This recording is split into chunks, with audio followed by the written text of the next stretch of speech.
¿Cuánto tiempo sobrevivirías en una casa donde el suelo bajo tus pies se desmorona centímetro a centímetro cada vez que llueve, donde el abismo no está detrás de una ventana, sino debajo de tus zapatos?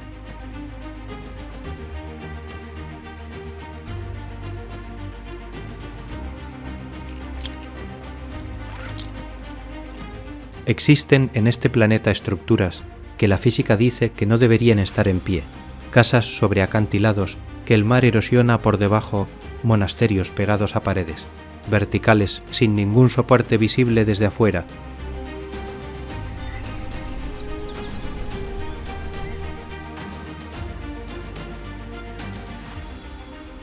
Hay un pueblo en Italia cuya única conexión con el mundo es un puente de 100 metros sobre el vacío. Si ese puente colapsa, el pueblo desaparece del mapa junto con sus habitantes, y el pueblo lleva 2500 años en esa situación.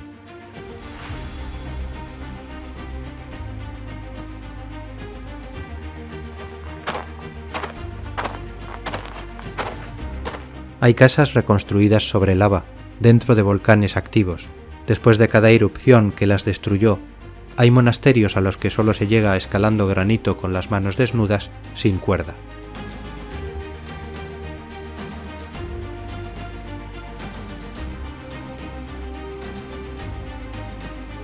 No son obra de arquitectos modernos. Se construyeron hace siglos, con herramientas primitivas, en terreno imposible, por gente que no aceptó un no.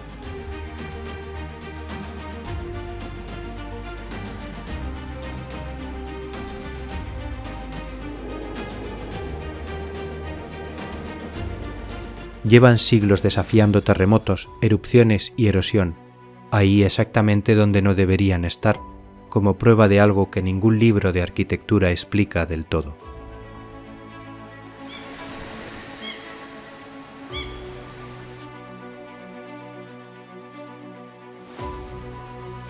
Estas son las casas que desafían toda la geografía del planeta. Abrochad el cinturón, porque este viaje no tiene barandas de seguridad.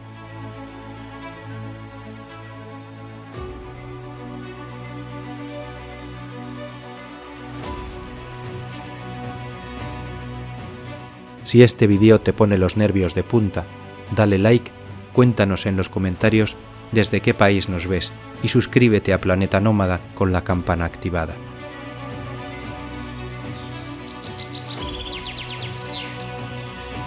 En la región del Lacio, en el centro de Italia, existe un pueblo de 2500 años de antigüedad que los propios italianos llaman la ciudad que muere. No es una metáfora poética, es una descripción geológica técnicamente precisa.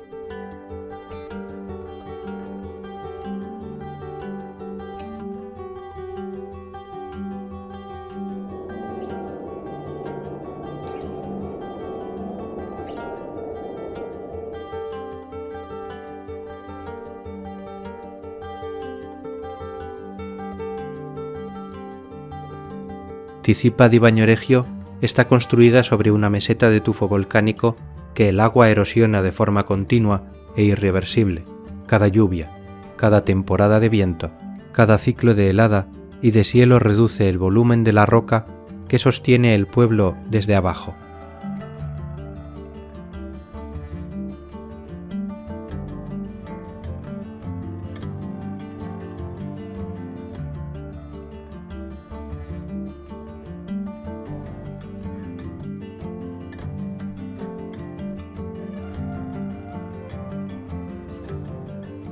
El único acceso es un puente peatonal de 100 metros que cruza el vacío entre el mundo y la meseta.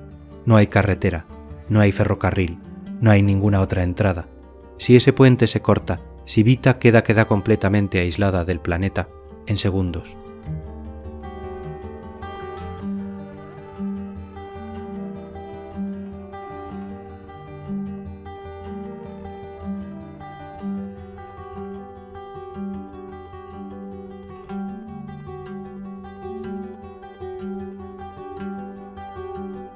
En 70 años, las orillas de la meseta han retrocedido varios metros.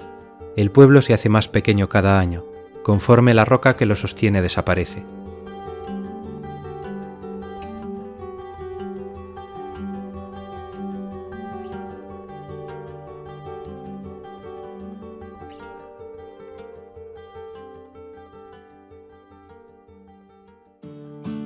Civita fue fundada por los etruscos hace 2500 años, cuando la meseta era sólida.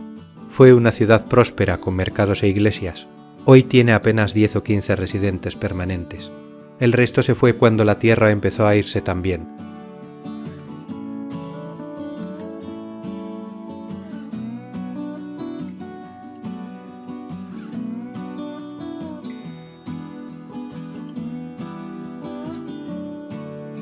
Conserva una iglesia del siglo VI y calles de piedra milenarias.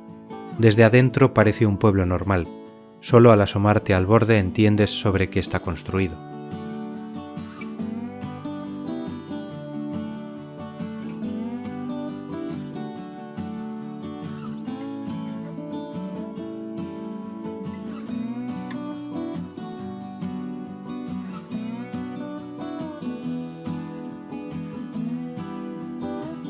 La UNESCO la declaró Patrimonio en Peligro. Italia financia obras de consolidación desde hace décadas: cemento en las grietas, redes en las laderas, sensores que monitorean cada movimiento del suelo.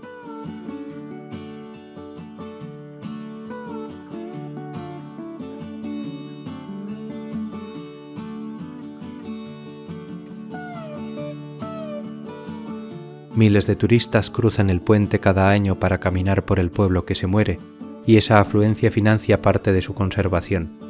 Civita sobrevive, en parte gracias a su propia agonía.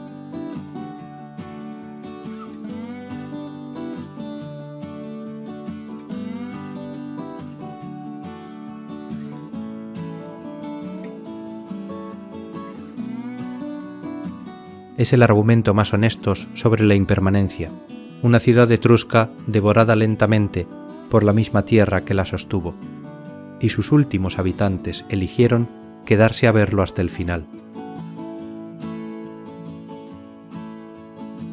En Bután, a 600 metros sobre el valle de Paro, el monasterio del Nido del Tigre está pegado a una pared de granito vertical. No hay carretera, no hay mecanismo mecánico. Solo un sendero de 2 horas desde abajo.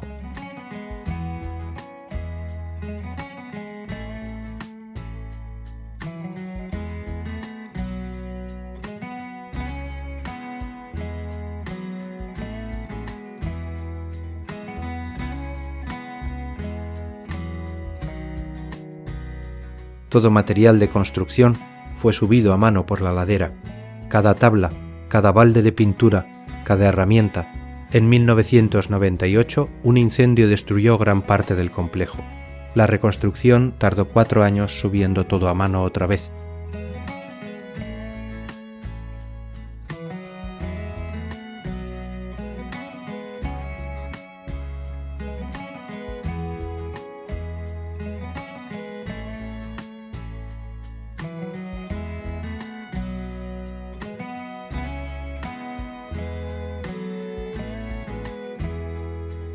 El monasterio no fue construido para ser visitado, fue construido para ser alcanzado.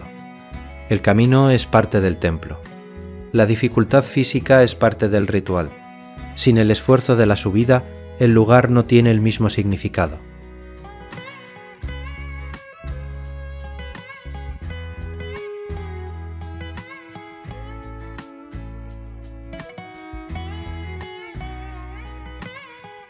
Parotaxán no fue construido para ser visitado, fue construido para ser alcanzado mediante un esfuerzo que preparara al peregrino para lo que iba a encontrar dentro. El camino es parte del templo, la dificultad física es parte del ritual, y el monasterio, al final del ascenso, tiene exactamente el significado que la caminata le ha dado.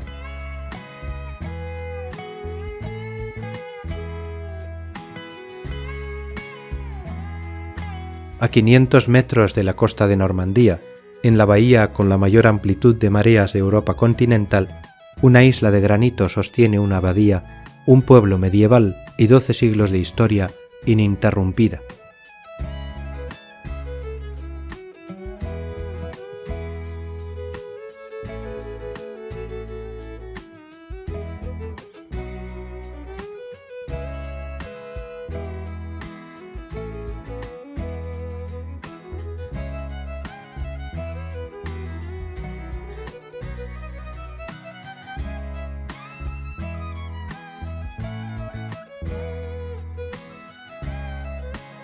La bahía del Mont Saint-Michel puede ver subir el agua 14 metros, entre marea baja y alta. Cuando sube, lo hace a la velocidad de un caballo al galope. En horas, el mar corta completamente la isla del continente.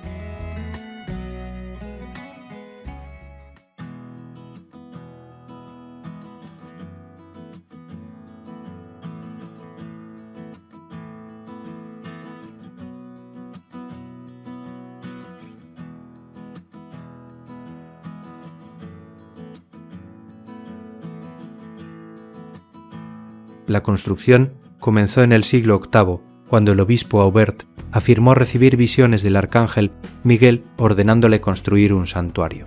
Según el relato, el arcángel tuvo que perforarle el cráneo para asegurarse de que tomara el encargo en serio.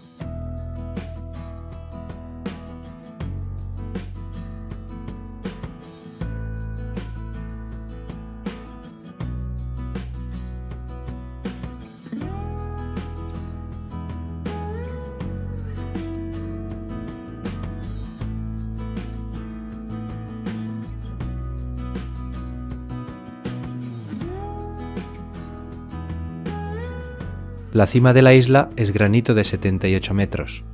Los monjes benedictinos del siglo X comenzaron a construir sobre esa roca, añadiendo nivel sobre nivel durante siglos. La aguja final alcanza 150 metros sobre el mar.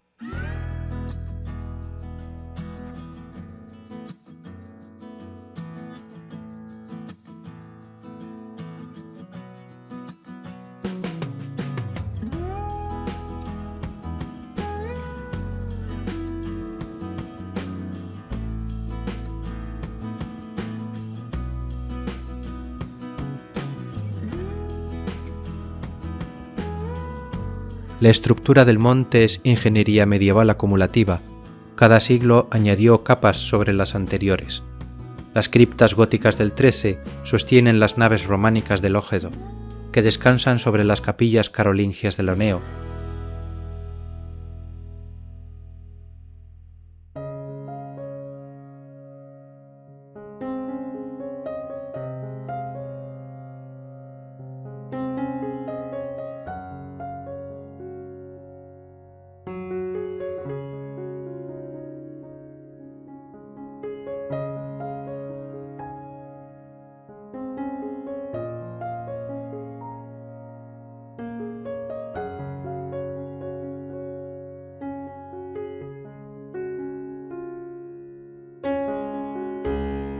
Durante la Guerra de los 100 años, el Mont fue el único punto de Normandía que nunca cayó en manos inglesas. El mar era su ejército.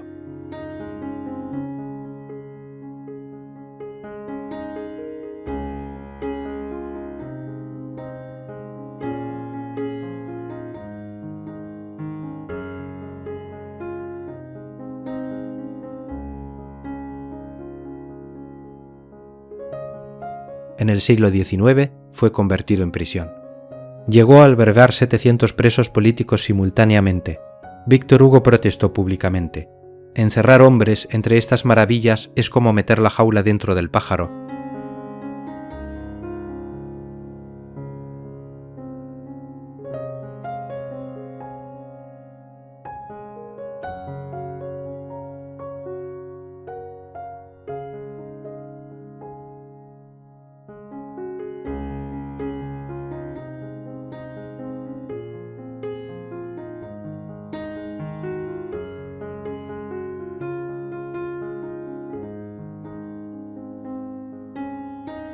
Hoy, entre 30 y 40 personas viven permanentemente en el Mont Saint-Michel. Sus casas medievales están superpuestas unas sobre otras siguiendo la topografía de la roca sin cuestionar su lógica vertical, porque llevan siglos siendo la única lógica disponible.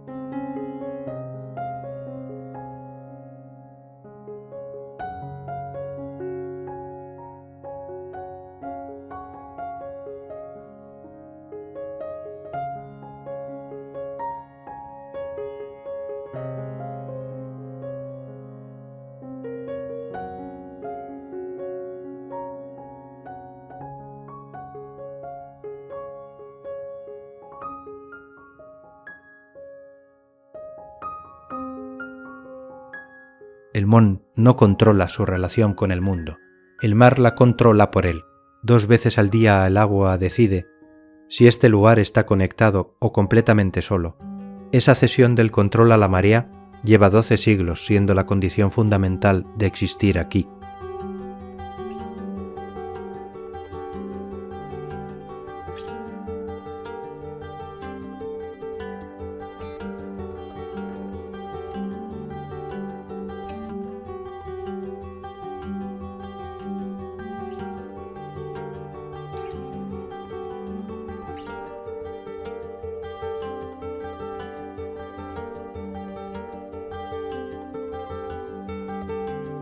En el noreste de Turquía, dentro del Parque Nacional de Altandere, la ladera de una montaña del Ponto guarda un monasterio construido directamente en la roca vertical a 300 metros sobre el fondo del valle. Fue fundado en el año 386 después de Cristo.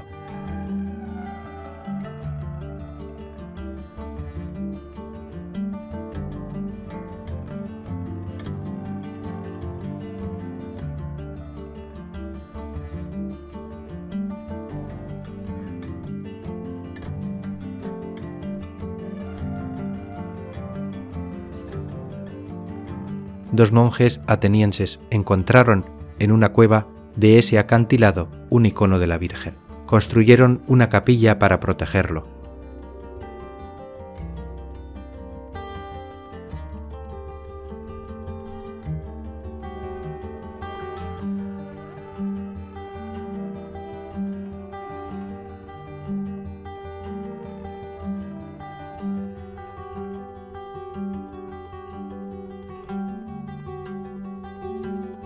El monasterio no fue construido sobre la roca, fue construido dentro de ella. La parte trasera del complejo es literalmente la pared del acantilado.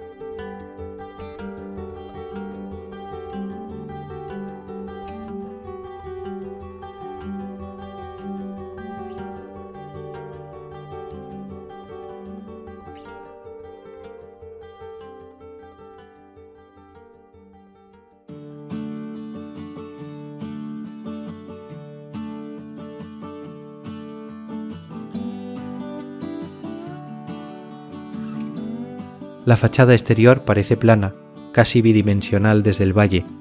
Solo al acercarse se comprende que detrás hay una profundidad considerable excavada en la montaña misma durante más de 1000 años de ocupación continua.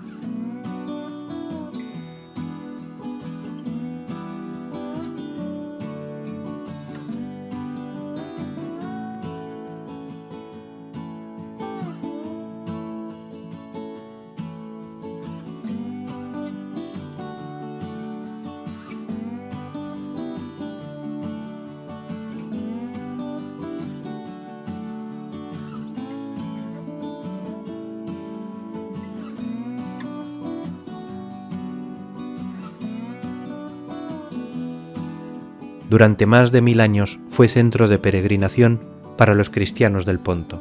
Sus frescos cubren cada centímetro de las paredes de la capilla principal.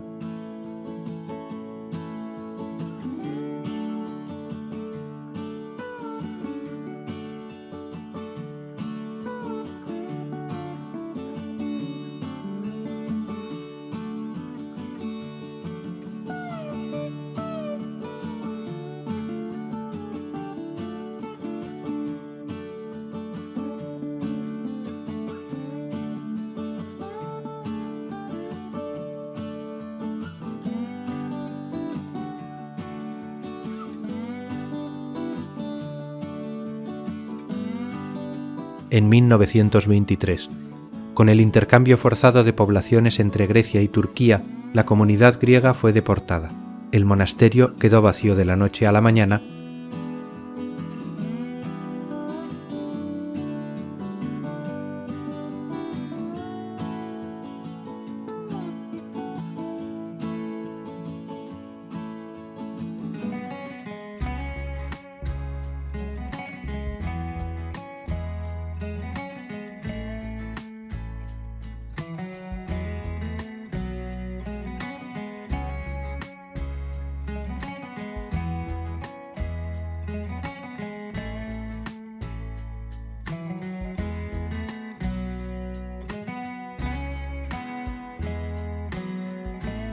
El gobierno turco inició restauración en 2012. Los frescos han sido parcialmente recuperados, aunque las marcas del vandalismo siguen visibles. El icono original fue sacado por los monjes en 1923 y hoy se conserva en Atenas, lejos del acantilado que lo albergó por siglos.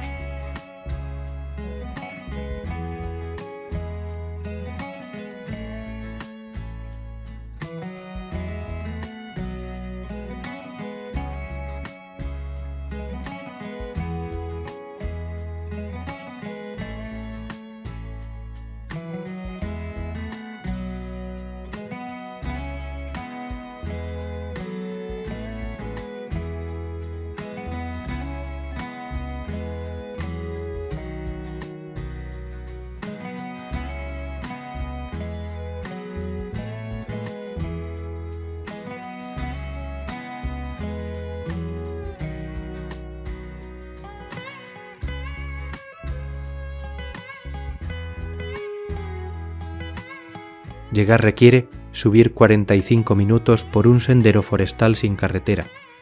En invierno el camino se cubre de nieve y el acceso se vuelve técnicamente peligroso.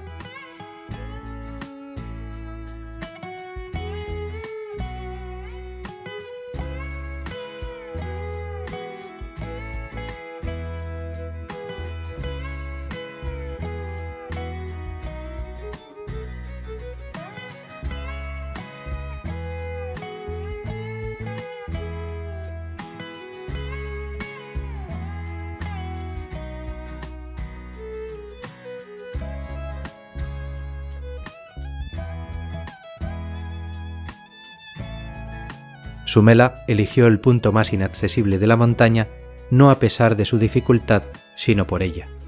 La roca era la protección. La altura era el privilegio.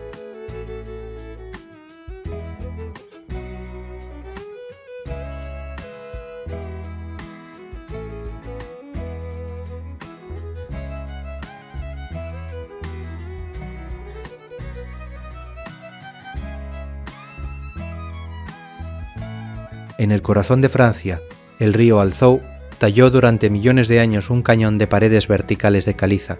Sobre una de esas paredes, 150 metros del valle, creció Rocamadour.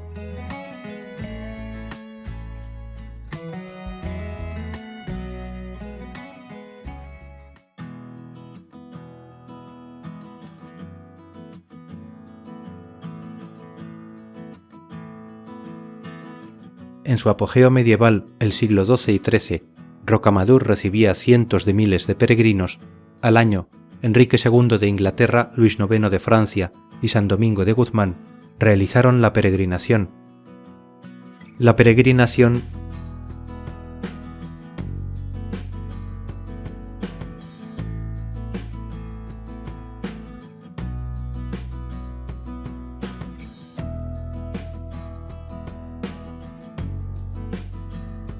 En el siglo XI fue descubierto el cuerpo de un hombre identificado como discípulo de Cristo. Ese hallazgo convirtió Rocamadour en uno de los 4 grandes destinos de peregrinación medieval de Europa.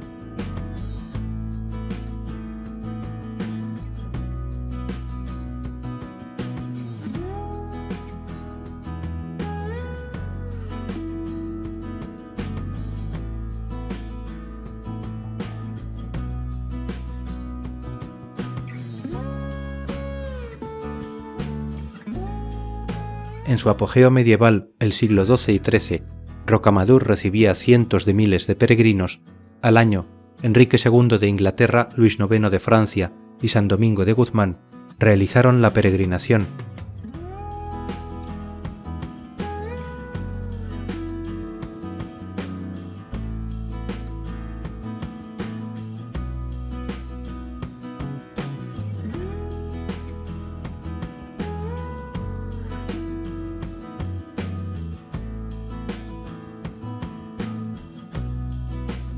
La Grande Rue tiene en algunos puntos apenas 4 metros de ancho. Las casas medievales se elevan 4 plantas sobre esa calle. Sus ventanas superiores asoman directamente sobre el vacío del cañón.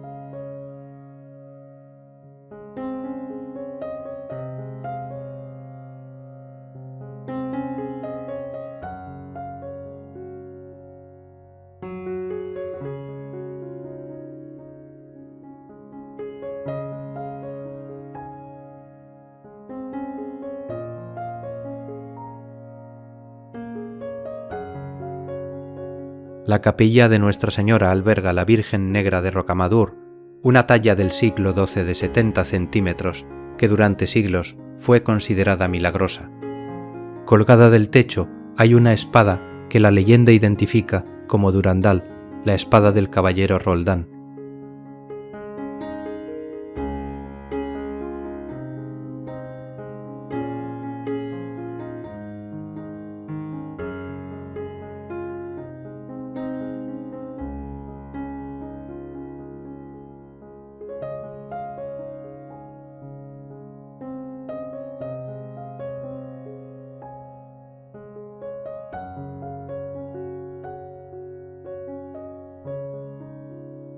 El château en la cima no fue construido por señores guerreros.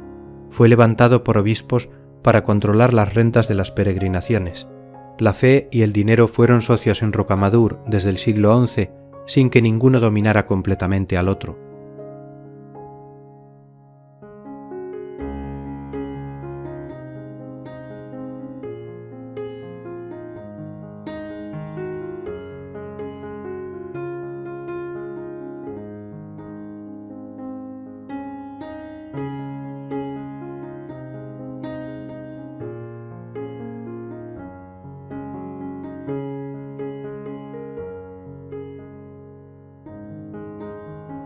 ...600 personas viven hoy en Rocamadour.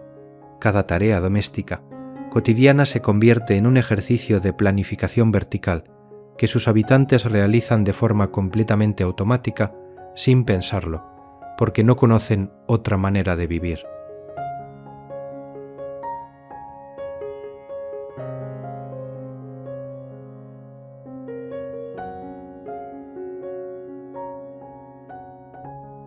En el centro de Grecia, donde la llanura de Tesalia termina abruptamente, emergen del suelo columnas de arenisca gris de hasta 400 metros de altura.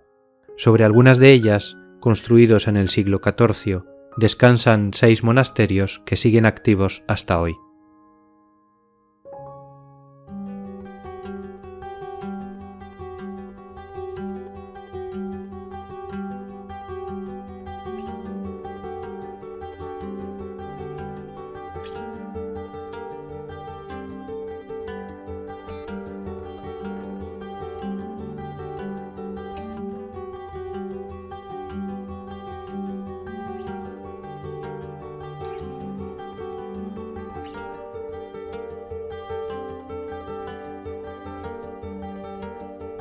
Estas formaciones geológicas se crearon hace 60 millones de años en el fondo de un lago prehistórico. Los sedimentos se comprimieron en capas de roca que la actividad tectónica y la erosión posterior fueron tallando durante millones de años hasta crear estas columnas aisladas y verticales.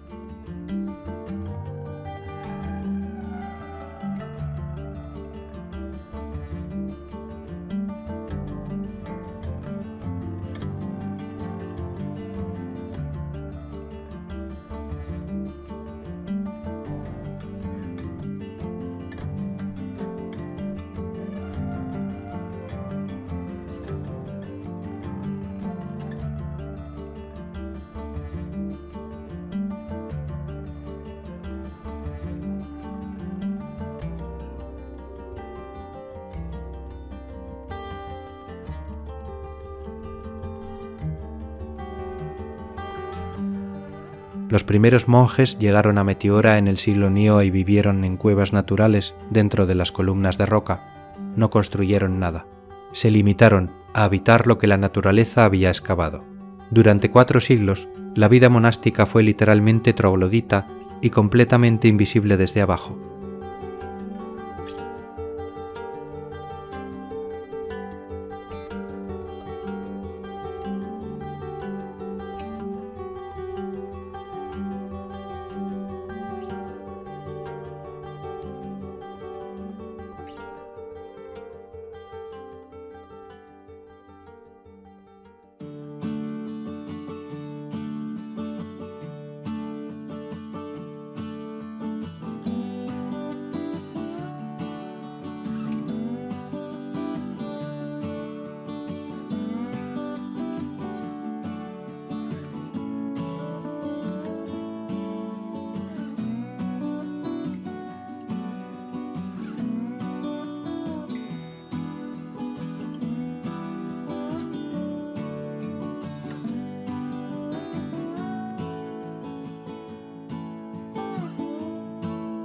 La construcción de los primeros monasterios comenzó en el siglo XIV bajo el liderazgo de San Atanasio Metierroites. Los materiales de construcción, piedra, madera, mortero y herramientas debían subirse a la cima de columnas sin caminos ni rutas de acceso de ningún tipo.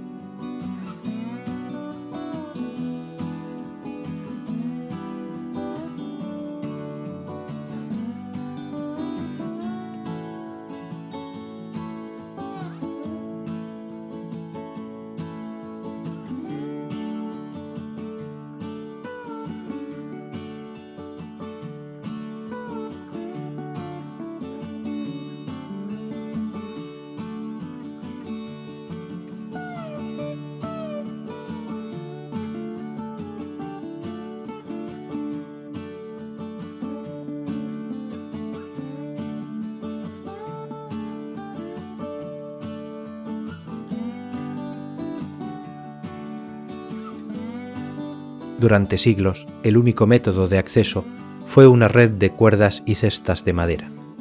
Los monjes subían dentro de cestas elevadas manualmente, por otros monjes desde la cima. Cuando los visitantes preguntaban con qué frecuencia cambiaban las cuerdas, la respuesta era siempre la misma: cuando se rompían.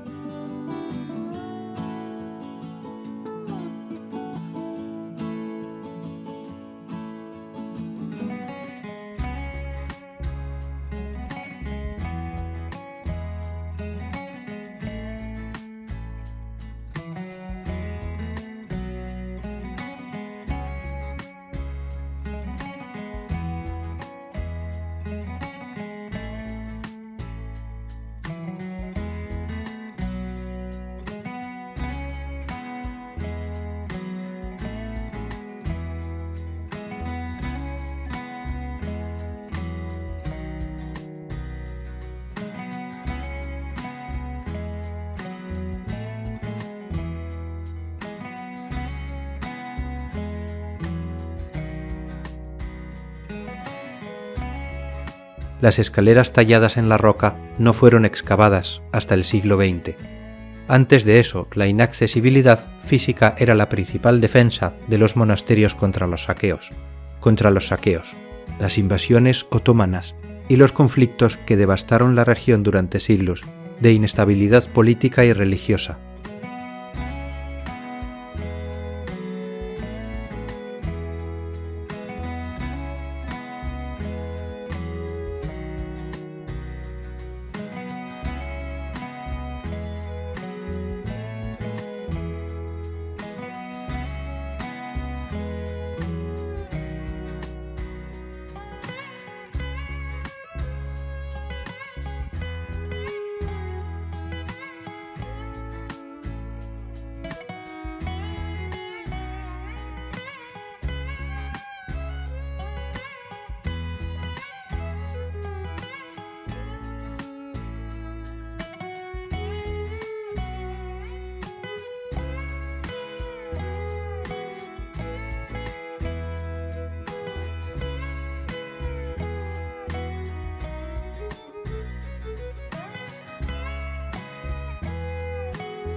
El monasterio de Gran Metiarón, el más grande del complejo, fue construido sobre la columna más alta.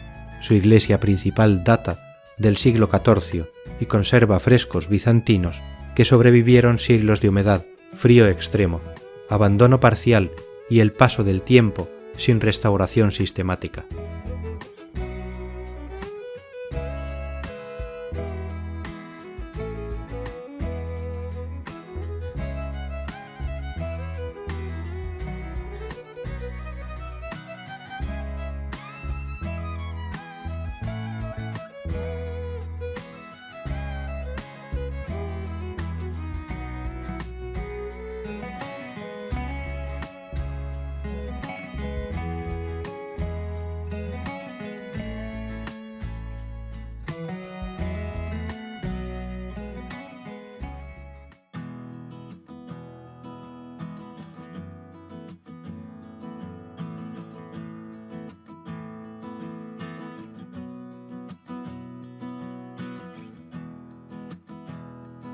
Hoy, 6 de los 24 monasterios originales siguen funcionando con comunidades monásticas activas.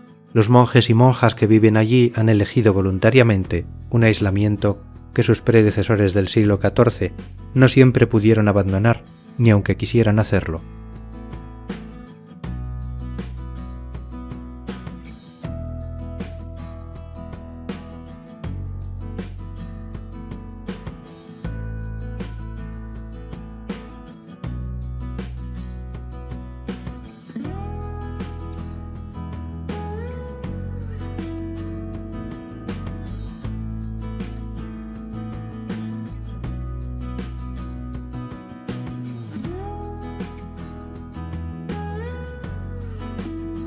Meteora existe en la intersección entre la geología más dramática de Europa y la necesidad humana de encontrar un lugar donde el mundo de abajo no pueda llegar. Lo lograron durante siglos. Hoy las escaleras y los autobuses turísticos han acortado esa distancia, pero el vacío entre la roca y el cielo permanece exactamente igual.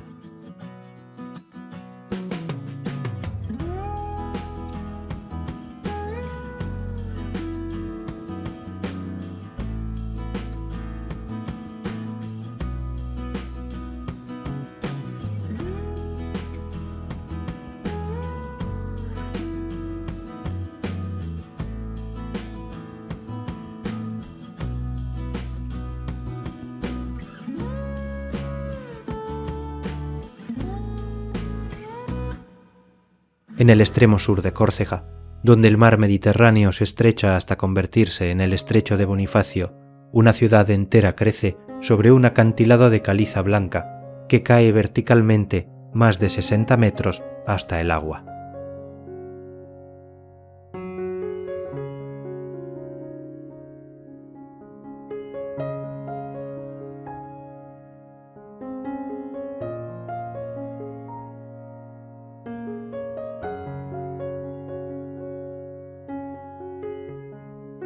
Desde el mar, Bonifacio aparece una ilusión óptica. Los edificios medievales avanzan más allá del borde del acantilado con voladizos que sobresalen varios metros sobre el vacío. Algunas fachadas no tienen tierra firme debajo, solo roca, aire y agua.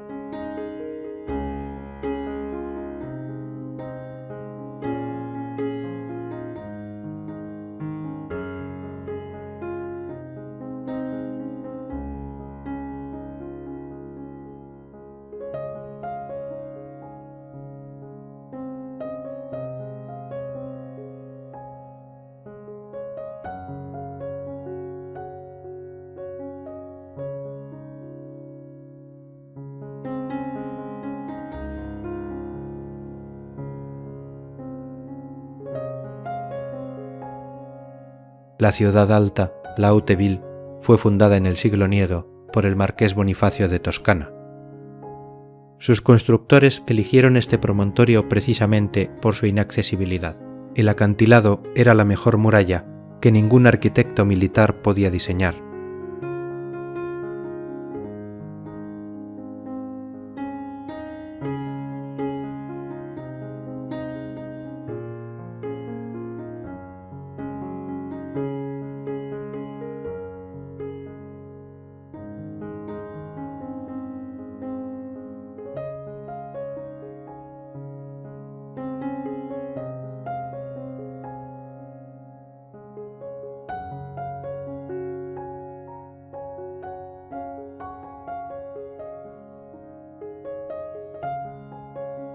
La roca caliza sobre la que descansa Bonifacio lleva milenios siendo erosionada por el mar desde abajo y por la lluvia desde arriba. Zoitón es de arriba. Los geólogos han documentado grietas estructurales en la base del promontorio que avanzan lentamente cada año sin detenerse.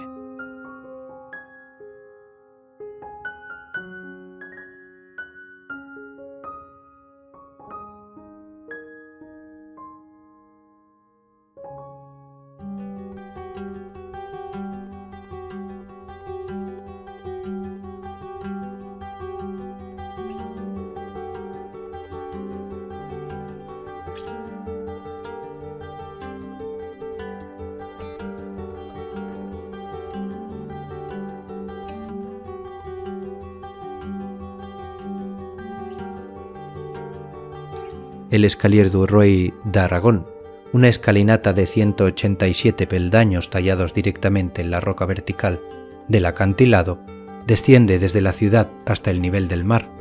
Según la leyenda, fue excavada en una sola noche por soldados aragoneses durante el asedio de 1420 y arró por el Prellado.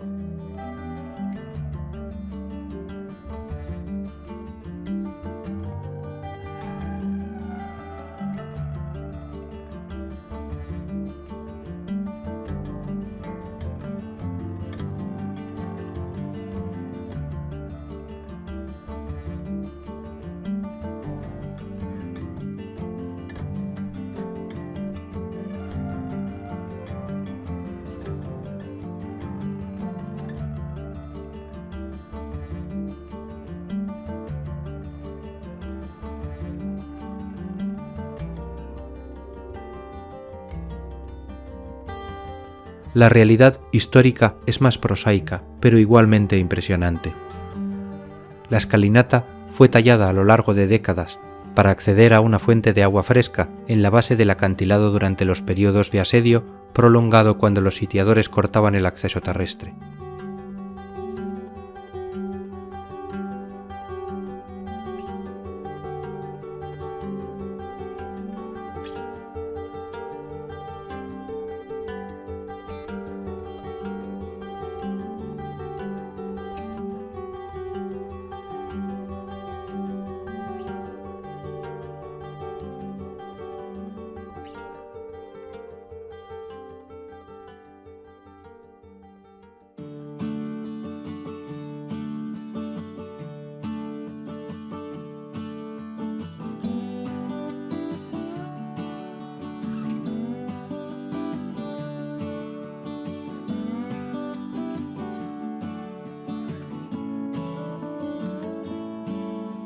Los vientos del estrecho pueden superar los 100 km por hora durante las tormentas de tramontana.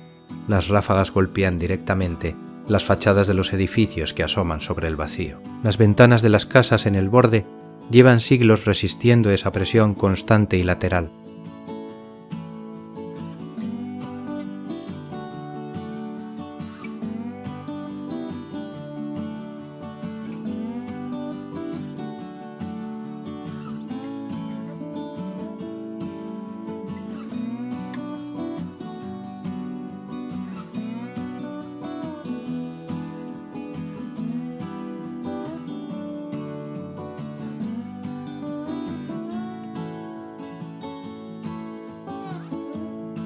Hoy, alrededor de 3.000 personas viven permanentemente en Bonifacio.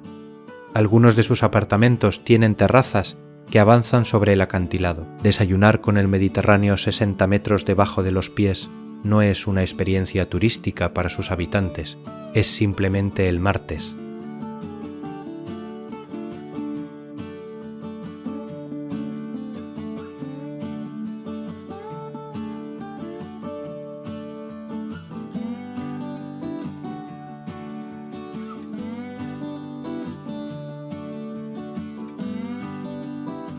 Bonifacio existe porque sus fundadores entendieron algo que la arquitectura moderna frecuentemente olvida.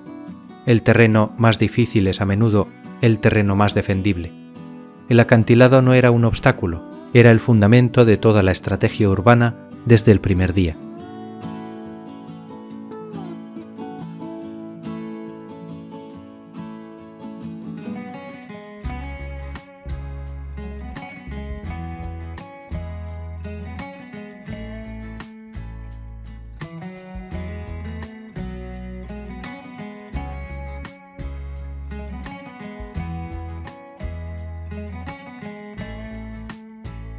Civita no es una anomalía, es la versión más visible de algo que ocurre en cientos de lugares donde el ser humano construyó sobre terreno que la naturaleza nunca prometió que duraría.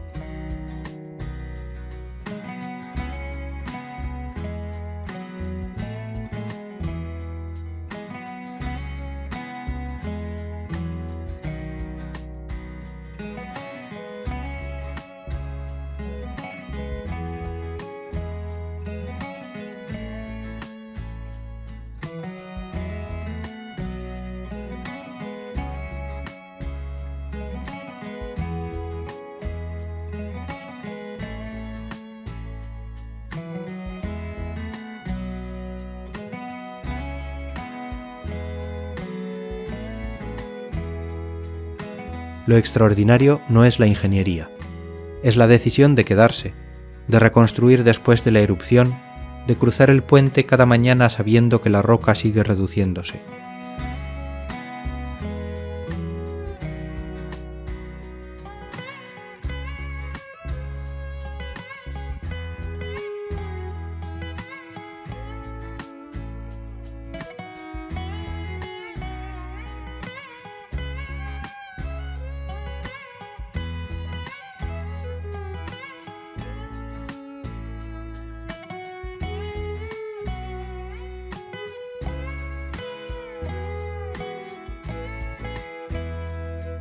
No es ignorancia del peligro. Los habitantes de Civita saben lo que la geología les está haciendo. Eligen quedarse porque el lugar les importa más que la seguridad de estar en otro sitio.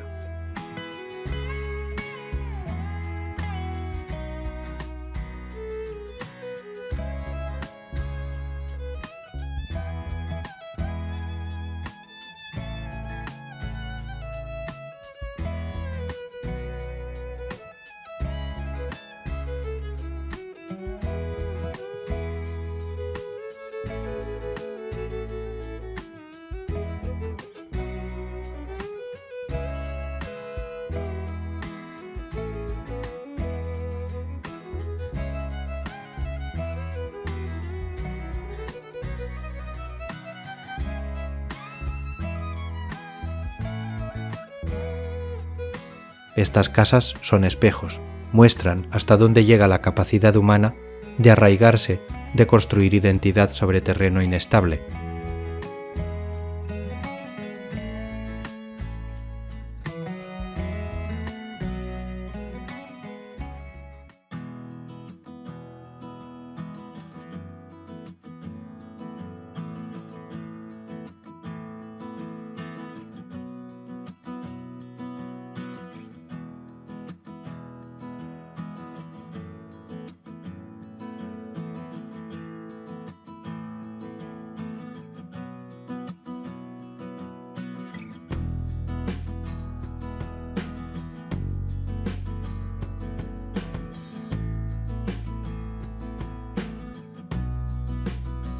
La geografía pone los límites.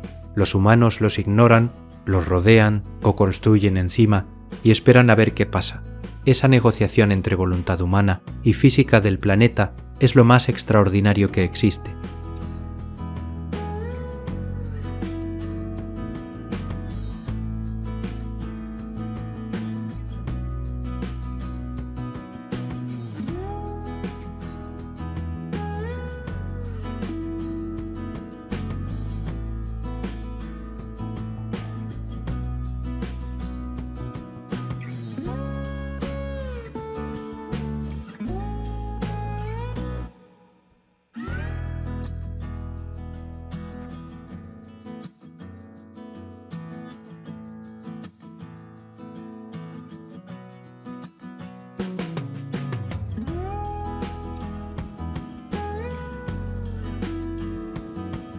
En Planeta Nómada seguimos buscando esos lugares imposibles. Suscríbete, activa la campana y nos vemos en el próximo destino.